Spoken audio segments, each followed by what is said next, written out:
Hello and welcome to I Miss Book Club. I'm Veronica Reynolds and I'm joined with my co-host, Joe Barbieri. No longer temporary, I think officially permanent co-host, whether he likes it or not.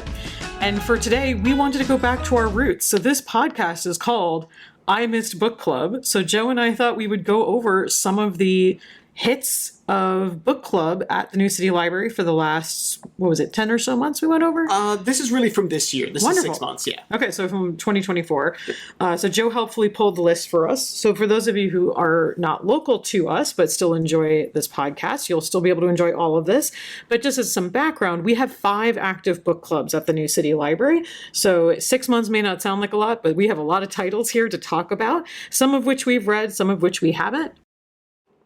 So I lead one of those book clubs, but I do every other month. And the book club I lead is called Rise and Read, because it's our only morning book club. And that has more of a looser amalgamation of books. But we also have a nonfiction book club called Facts. We have a memoir book club, which I guess is also a nonfiction book club, called He Said, She Said.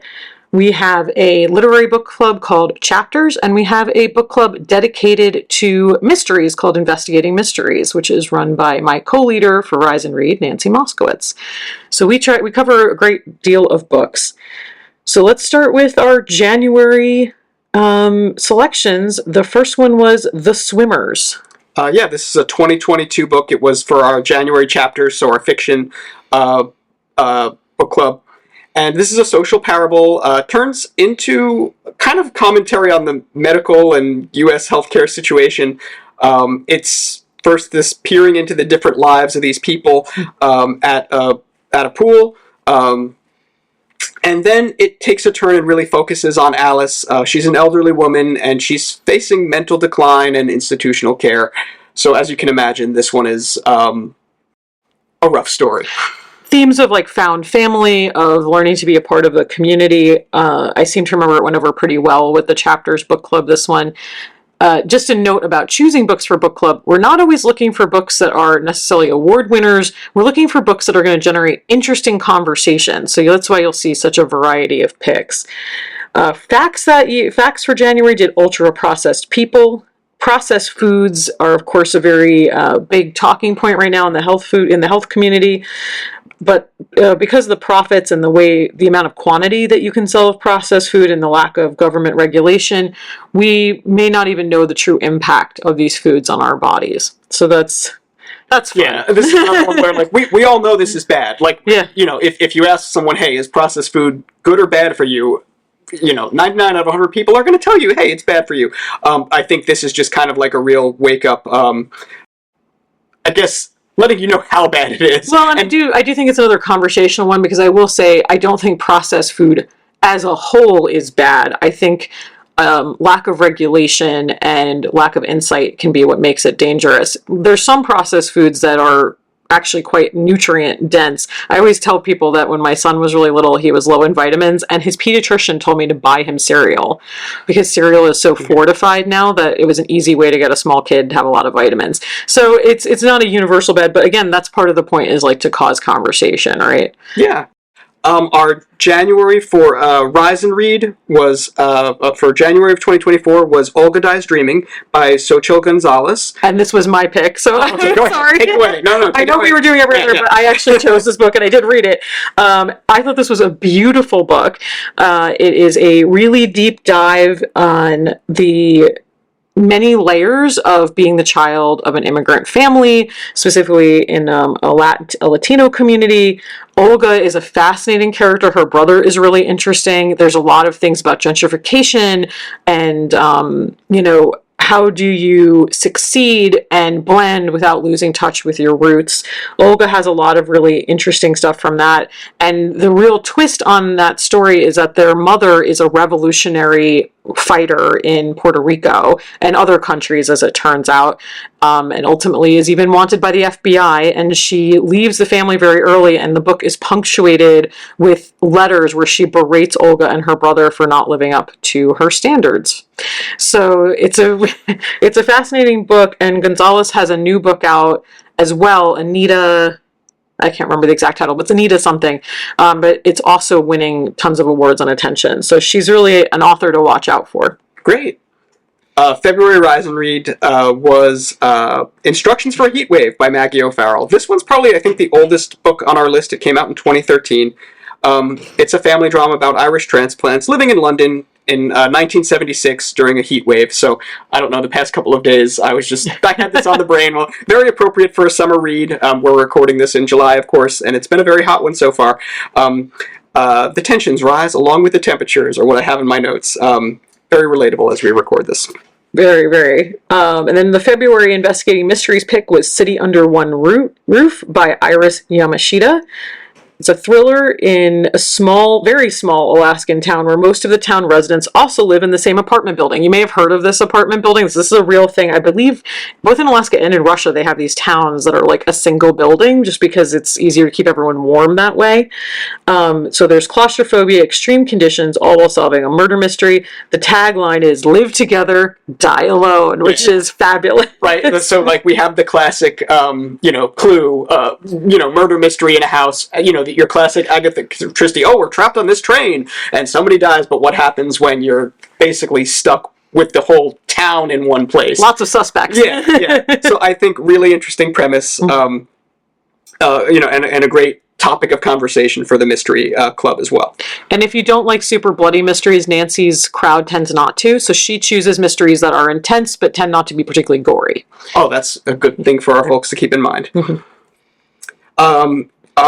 Moving on to April, we had He Said, She Said, and that was, so that's our memoir and biography book club, and that one was a really, really popular one, but I think it was such an interesting premise. It was educated by Tara Westover, came out in 2018.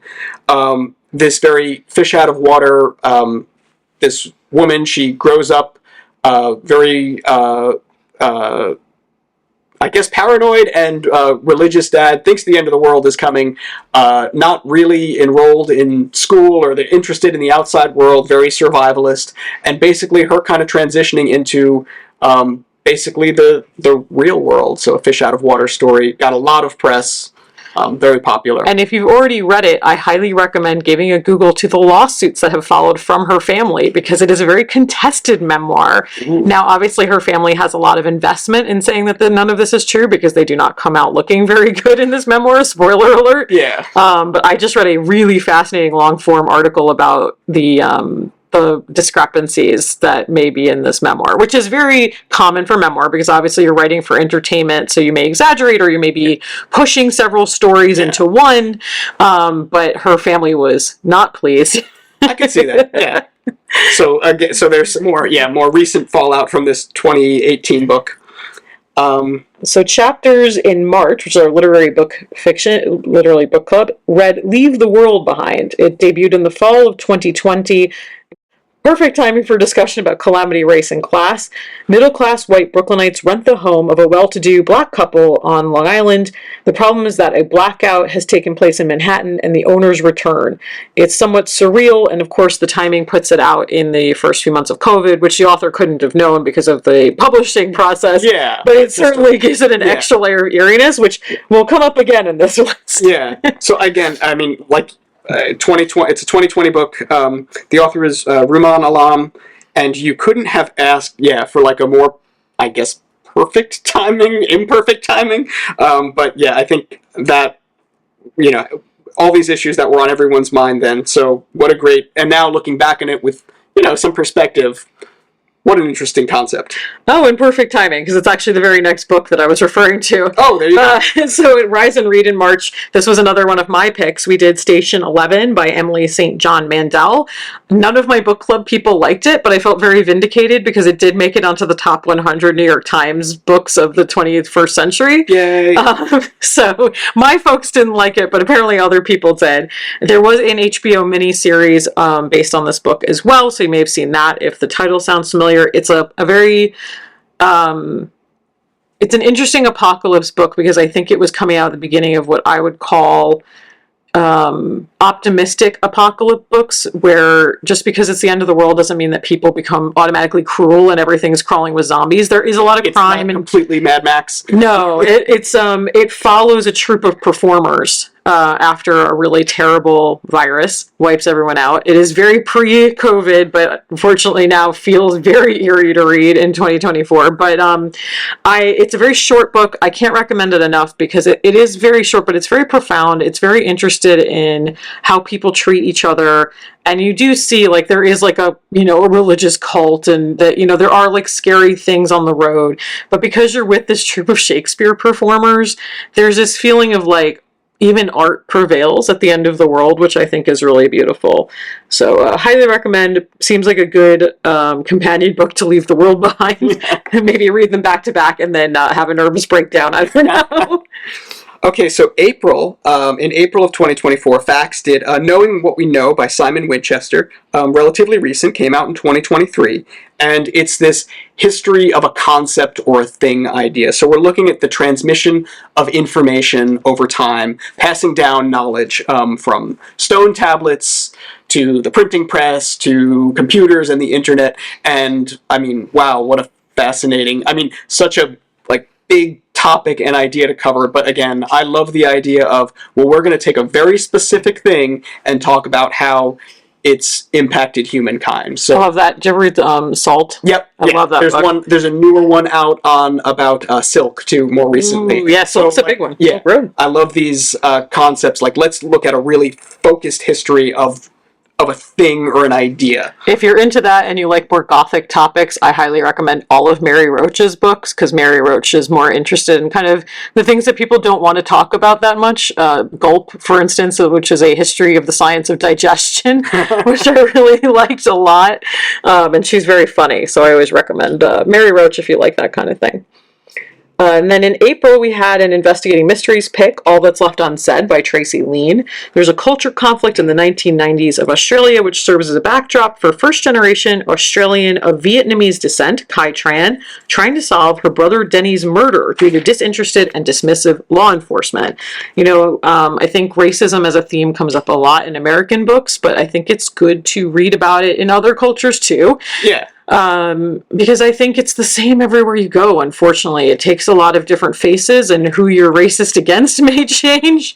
Yeah. But I think there's kind of the fear of the other is really a persistent thing. So that was Nancy's pick for April. Let's see. And in April, Chapters did Iona Iverson's Rules for Commuting, and that's by Claire Pooley. It's a 2022 book.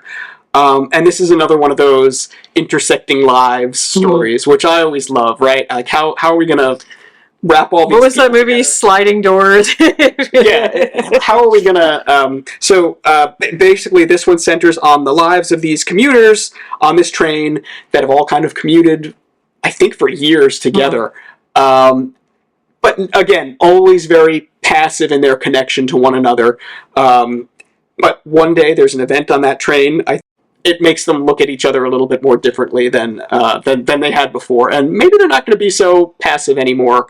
And I guess just encourages us to think about, hey, maybe there's people in our lives that we're vaguely interacting at. It reminds me too, there's an upcoming book club pick, in case we don't get to the second half of the year, because we have other topics, called The Reading List, which is very similar as well. If you like those kinds of books, I don't have the author at my fingertips right now because it wasn't on our list, but if you like intersecting stuff, it's about an older gentleman whose wife has passed on, and he finds in a book a list of suggested books, and in tracking those down and working with a young page at a library, he kind of restarts his life as a widower. So I've heard that's supposed to be really great as well. Yeah, I love a library-themed book, too. yeah, we're very biased on that. So for Facts in June, it was Empire of Pain by Patrick Radden Keefe. So the Sackler family gets rich off of, then shows little remorse for their drugs, Librium in the 1970s and Oxycontin in the 1990s. Now, obviously, this book is not going to have the latest developments because there was just a Supreme Court case ruling about this, which is very interesting to read about. Regardless of which side of the political spectrum you fall on, it was actually quite an interesting Supreme Court case because it was not divided among political lines. It was actually a mixed bag on both sides of the argument. So if you read this book, do a follow-up on the state of the Sacklers, because that is an interesting topic.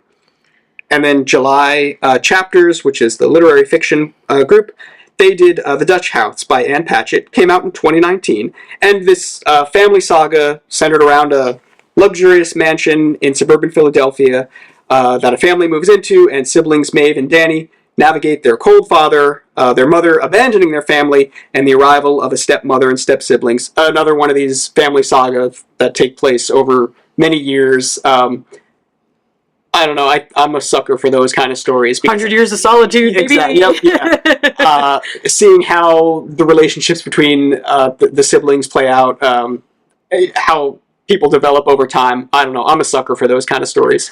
I am in total agreement. I love a legacy. I love like pain passed down, and Anne Patchett's just the queen of literary fiction. It's hard to talk her down. I think she just had another hit. Didn't she just come out with a book that's also like doing really well?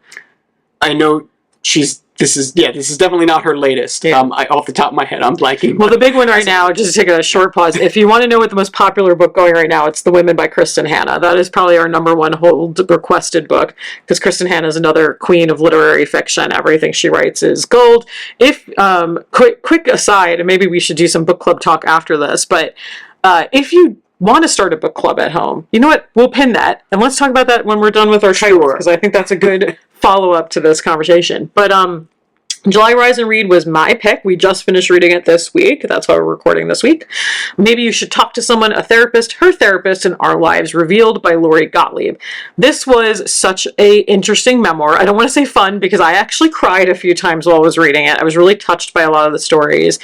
And it is a pretty simple concept, which is that a therapist has a very bad breakup with her boyfriend that she thinks she's going to marry, and it sends her into her own spiral, and she winds up realizing she needs professional help. So she goes to see her own therapist, but there's two storylines happening at once that intertwine with each other, where she's going through her own therapeutic process, and the other one is she's talking about 4 patients who she really has an interesting arc with through the course of the book. Really mainly 3, but there's a 4th that crops up. And my book club generally liked it a lot. I thought it was one of those reads where even if you don't like the general tone or anything like that, you can find bits of it to connect with.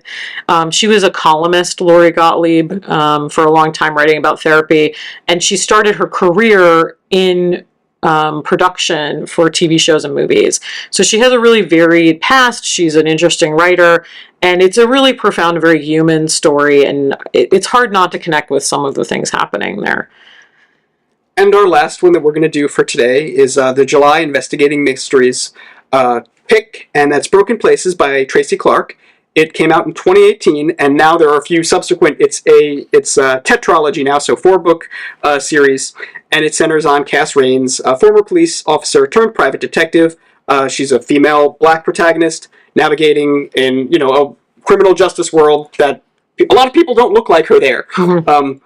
So it kicks off this character-driven detective series, and in this one, there's this neighborhood priest who's kind of been a father figure in her life, and he's murdered, and of course, the police officer on the case is her kind of old nemesis from the force. So this kind of back and forth with that, there's a lot of dual motivation there, right? Right. You want to do right by this person who you love dearly, get to the bottom of it, see that justice is served, and then also you have your old, nemesis from your work, your work nemesis, kind of offering up a theory and kind of being very dismissive, and you want to really get to the bottom of it. If you really like detective books, I did do an episode with Nancy on some of her favorite detectives in fiction. I want to say about 2 years ago now, so you can find that in our archives as well. So if you want to know more about Nancy's picks, you can get those there.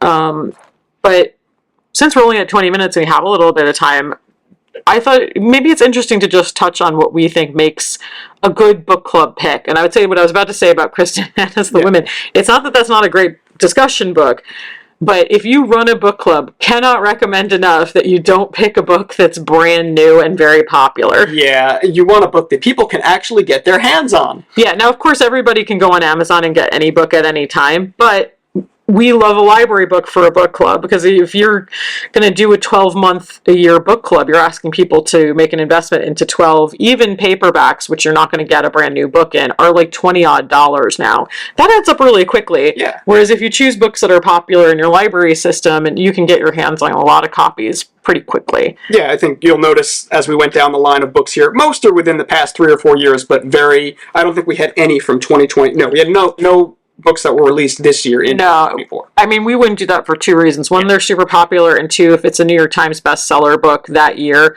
we as librarians don't want to take 10 copies of it off the shelves for a book club for holds. But if you like doing book clubs, strongly encourage you to check your library's catalog, or even call your library and make sure that there's enough copies in case all of your book club members would rather check it out. You can also check on Libby and Hoopla, because often those books you can check out multiple copies of the ebooks, not personally, but there might be multiple seats on a popular book. What else when it comes to selection would you think is important? So one of the things I always say is that it can be a good book, but sometimes it's not a good discussion book. If you read a book and went, I love this, it was a perfect book. Well, perfection doesn't leave a lot of room for discussion, especially if it's like a perfect protagonist who has a perfectly moral ending and everything's tied up neatly. So like I totally understand the draw of a Debbie Macomber book or something like that, but they're not really rich fodder for discussion. And I think one of the things I would say to comfort a book club leader before anything ever happens, sometimes the best discussions is when everyone hated the book. Oh yeah, I mean, everyone likes a good teardown, right? Yeah. Sometimes it's great to, why would this author do this? Why is this character being so dumb? I could see this conclusion coming from more than a mile away. Sometimes it is more fun for everyone to do a teardown on a book. Yeah, or even like a book that's like morally ambiguous. If there's something like, I love an issue book, like a book that's really contending with something that's complicated and doesn't have a black and white answer, because you'd be surprised at how different, even in a like-minded bunch of people, how different the response is. My book club is a pretty similar group. And no, they're not homogenous. It is a diverse group, but they're of a similar age. They're kind of a similar gender identity. And even this last book, everyone loved it except for one person who hated it. And it was such an interesting contrast because she really could not be swayed. She really, really disliked the protagonist. She really just did not like the book. And it added depth to discussion, because if everyone's just going, yep, I loved it. Oh, I love that part too. Then the discussion's 5 minutes and then you walk away. Yeah. So it sounds like it made for a good meeting, even because of that. Yeah, it was in deep, and like one of the reasons I had chosen this particular book, I love a book for a book club that has more than one storyline going on. And I just call them storylines even in nonfiction, because narrative nonfiction is written to read like fiction. There's an intentionality there. Because people are going to connect to different things. If you have what I would call like a very mono storyline, and I know that's one of the things Nancy sometimes can be struggle with in mysteries, because mysteries as genre fiction don't tend to like diverse out as much. It's hard to like for everyone to relate to one protagonist, right? So having like different people and side characters pop in, and that's always really helpful, I think, for discussion too. And you just never know what small things people are gonna hook into in a story and what's gonna stick with them.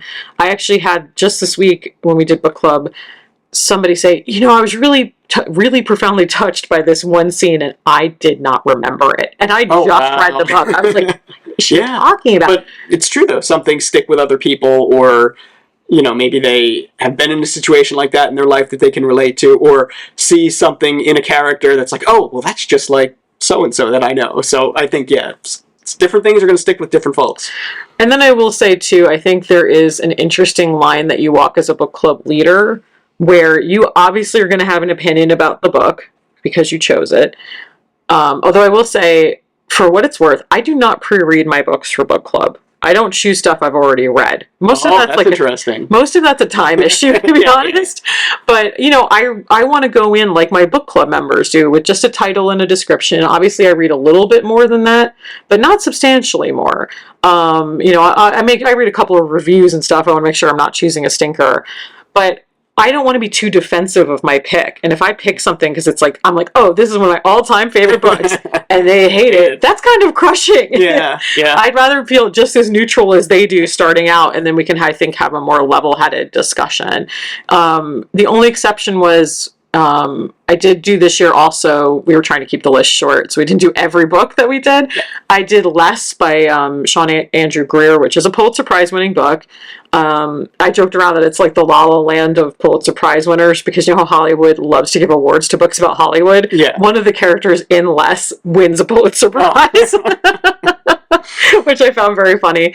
And I really liked that in reading it, but in reading it, I also saw it as a good book club pick. And because even if they didn't enjoy it, it was one of those books, it's like rife with symbolism. So you have a ton of symbolism questions to talk over. And it's about somebody that was quite different from most of my book club members. I'd say that's another big thing. Choosing books that are very different.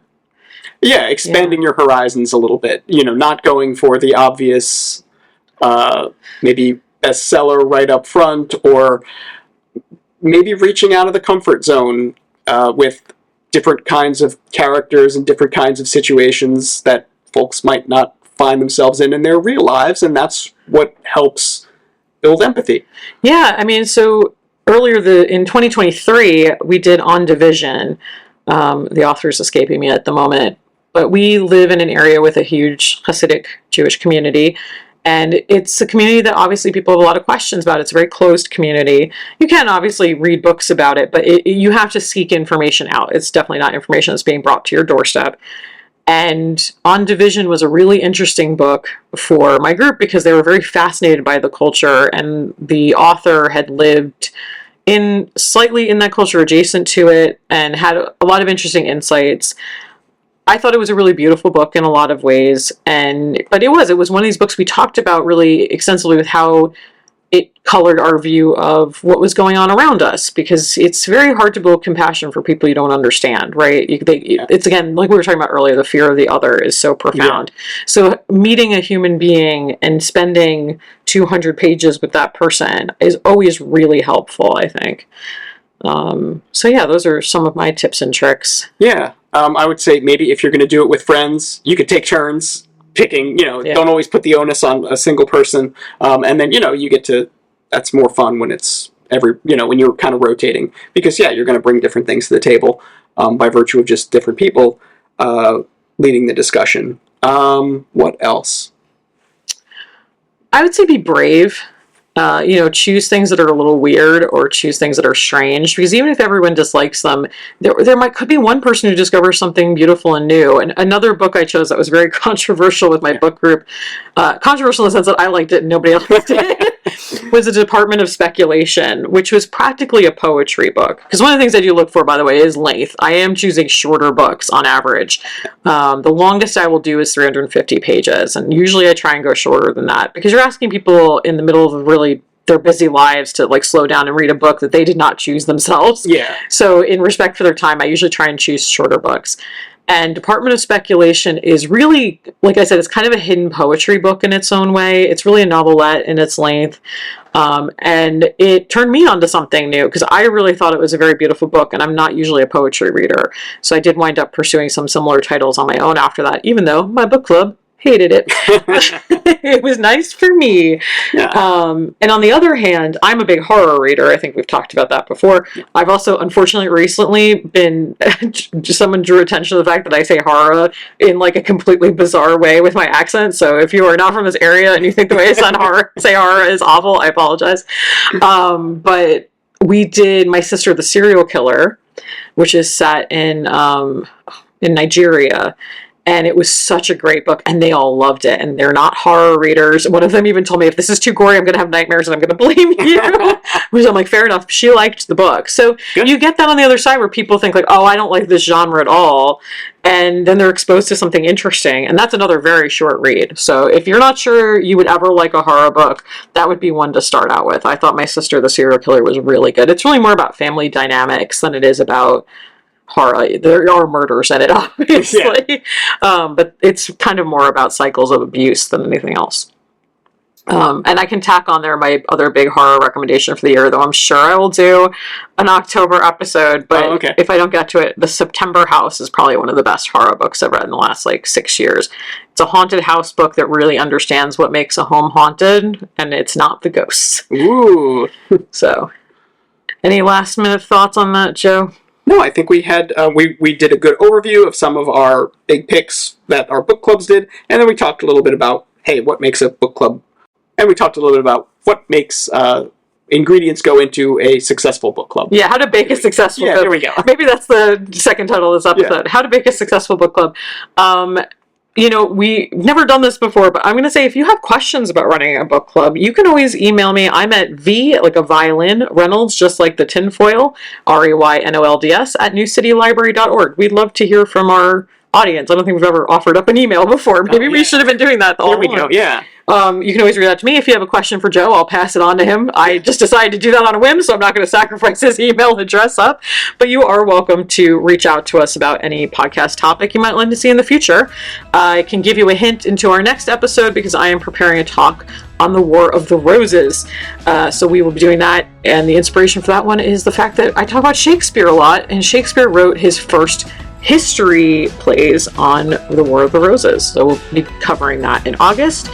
And we do have a planned episode about controversial authors, but it's just taking us a while to pull it together. Yeah, we want to get there one day. We want to do it as sensitively as possible, and not make it an hour-long rant about one particular author.